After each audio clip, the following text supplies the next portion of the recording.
Democracy में आप किसी की आवाज लाठी के डर से नहीं दबा सकते हैं। राजस्थान की राजनीति में इन दिनों ये सिर्फ एक बयान नहीं बल्कि एक ऐसा राजनीतिक नैरेटिव बनता जा रहा है जो लगभग हर बड़े आंदोलन और प्रदर्शन के बाद सुनाई देता है।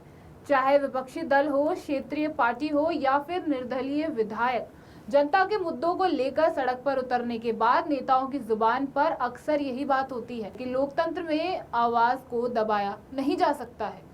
चाहे हनुमान बेनीवाल हो, चाहे रविंद्र सिंह भाटी या फिर अलग अलग आंदोलनों से जुड़े नेता, जब भी सड़क पर संघर्ष होता है ये लाइन राजनीति के केंद्र में आ जाती है।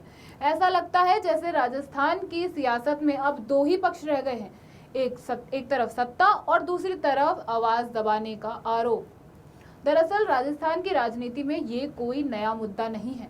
किसान आंदोलन हो या बेरोजगारी युवाओं के प्रदर्शन हो, आरक्षण की मांग हो लेकर धरने हो या फिर कोई स्थानीय समस्याओं को लेकर जनता का विरोध, हर बार एक सवाल जरूर उठता है कि क्या लोकतांत्रिक तरीके से अपनी बात रखने वालों की आवाज को बल प्रयोग से रोका जा सकता है। राजनीतिक एक्सपर्ट्स का मानना है कि अब ये लाइन नेताओं के लिए एक प्रभावशाली राजनीतिक संदेश बन चुकी है। जब भी किसी आंदोलन पर पुलिस कार्रवाई होती है, विपक्ष इसे लोकतंत्र और सत्ता के बीच का संघर्ष के रूप में पेश कर देती है।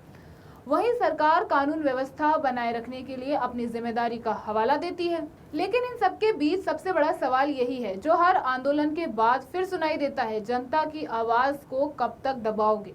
यही वजह है कि अब हर बड़े आंदोलन के बाद एक नई बहस छिड़ जाती है। क्या विरोध प्रदर्शन लोकतंत्र की ताकत है या फिर कानून व्यवस्था के लिए एक चुनौती? क्या सड़क पर उतरकर दबाव बनाना जनता का अधिकार है या फिर व्यवस्था को प्रभावित करने का नया तरीका? और सबसे अहम, क्या सरकारों को विरोध की आवाजों को सुनने के लिए नए रास्ते तलाशने होंगे? राजस्थान की सियासत में फिलहाल ये बहस थमती हुई नजर नहीं आ रही है, क्योंकि एक तरफ जनता अपने मुद्दों को लेकर मुखर है तो दूसरी तरफ राजनीतिक दल भी इन मुद्दों को लेकर लगातार सरकारों को घेरने में जुटे हुए हैं। ऐसे में आने वाले समय में ये देखना दिलचस्प होगा कि जनता की आवाज, आंदोलन की राजनीति और प्रशासनिक कार्रवाई के बीच ये टकराव किस दिशा में आगे बढ़ता है।